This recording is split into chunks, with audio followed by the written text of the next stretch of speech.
Hi, I'm Tyson Franklin, and welcome to this week's video. Today, I want to talk about a topic, a term that is called fit for purpose.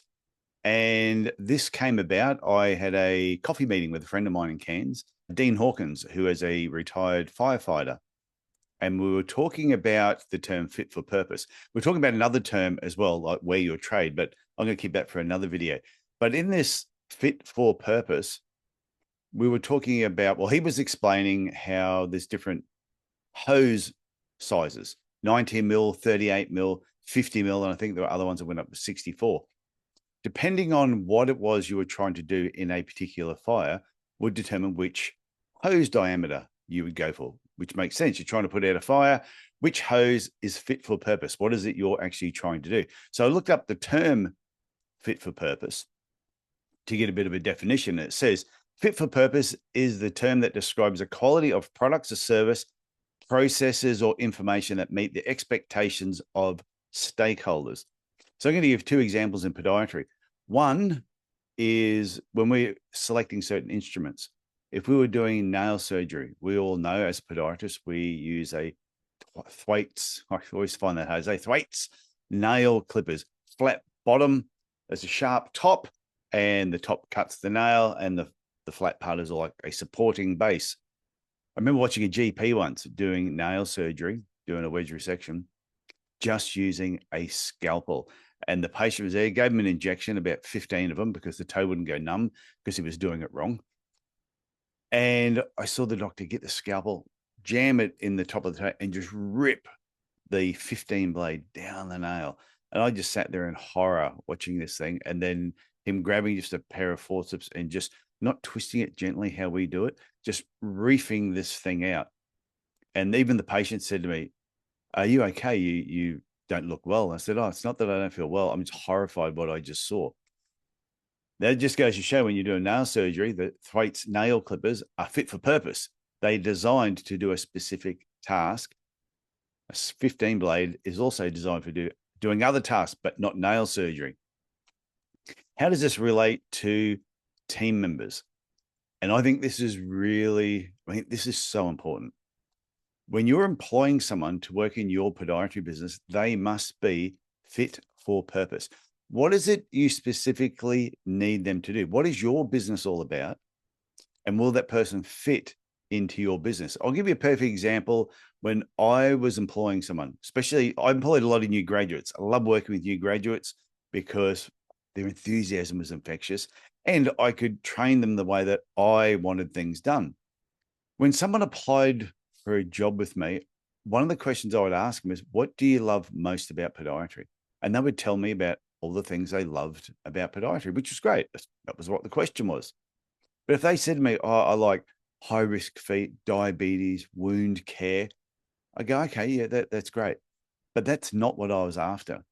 Even though, yes, we did do that in my practice, but it was probably about 20% of what we actually did. The other 80% was sports, biomechanics, orthotics. And I would ask them, "So how do you feel about orthotics, sports, biomechanics, doing MSK work?" And they go, "Oh, yeah, I can do it. I don't mind it, but I prefer the other stuff." Straight away, I knew that person was not fit for purpose. What I was looking for was someone that had an interest in MSK, biomechanics, sports, orthotics. So if I then did an interview with somebody else and I said, "What do you like most about podiatry?" And they said to me, "Sports, orthotics, biomechanics. I love MSK. That's what I really love." "What do you like least?" They go, I'll do routine foot care, but that's not really what thrills me." I'll be going, "Great," because my clinic was only a small percentage was routine foot care. I was looking for someone who was fit for purpose, who was interested in those other areas. Now, I know a lot of businesses will just, "I'm so desperate, I'll just employ anybody." So they may employ someone who has no interest in orthotics, no interest in biomechanics, no interest in sports, but their clinic is really steered that way. They'll employ that person. And yes, they might be able to train that person up to a certain level. But I'll tell you right now, the person that's work that you've employed, if they really don't like that work, they'll do it for a period of time, but they'll be looking for a job elsewhere. And you may find that's why you're constantly having to replace them, because you didn't employ someone that was fit for purpose.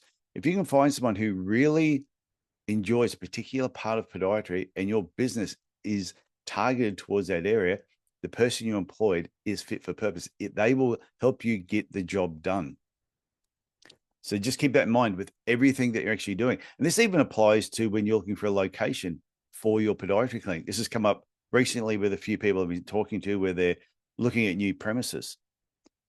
And the buildings that they're looking at, I'll say, well, hang on, you have quite a high percentage of older people, people with disabilities, yet you're going into a building that has no wheelchair access. It's quite difficult to get to. The parking is not really that good. If you've got to park further down the road and make the way up to your clinic, that building is not fit for purpose. It's not fit for the type of work that you're actually doing. And when they stop and thought about it, they went, oh, shit, you're right.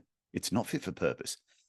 When you're setting up areas in your clinic, if you're bringing in new equipment, sometimes you might say, well, I'm just going to make do with this room. I'm going to set it up in here. It should be okay. But if that room is not fit for purpose, you will not get the most out of that equipment that's going to best suit your patients. You're better to spend the money and knock down a wall and modify the room so that that new equipment is fit for purpose and you get the most out of it. So that's what I want to talk to you today. Fit for purpose. Once again, I want to thank Dean Hawkins for just bringing this topic top of mind again about making sure it's not just equipment, it's not just services, not just process, but I also think people have got to be fit for purpose. They've really got to suit the role that you're after in your business. And if you can find the right person for the right position, I think you can do really well. And that's why I say to people, if you've got a job going at the moment, you want to employ a podiatrist, be honest in your advertising. Just say position vacant and be really honest. If you just say, oh, we cover all aspects of podiatry, that's BS.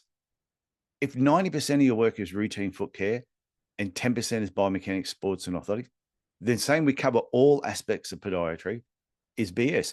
You cover majority is routine foot care. So I believe if people can start being truthful about the job that they're offering, that we do 80% routine, 10% orthotics, 10% sports, put that out there. And the person who is well suited to that, who's fit for purpose, they will see what you're advertising and go, that's the job that I want. And I think you may interview less people, but you'll get the right person for the position. And if they feel it's the right position for them, they won't be looking anywhere else. They will stay longer. And if you can keep team members staying with you longer, less turnover, your patients are going to prefer it more. Your business is going to do better. If you need any help with this, please reach out to me. Go to my website, tysonfranklin.com. Click on the coaching section. In the coaching section, scroll down. There's a section there where you can click on the box. You can have a free 30-minute chat with me about any aspect of your podiatry business. If you don't own a podiatry business and you're thinking about taking a particular job, same thing. Reach out to me. I like talking to other podiatrists and I love helping them talk through certain problems. After you do that call, there's no obligation to do any work with me at all. But if you choose to, there are options available. So keep that in mind. I hope you get something from this video. And like I said, I love this particular topic, fit for purpose. And I think next week's video, I'm going to talk about wear your trade, because that was another concept that Dean was talking about. Okay, talk to you later on. Bye.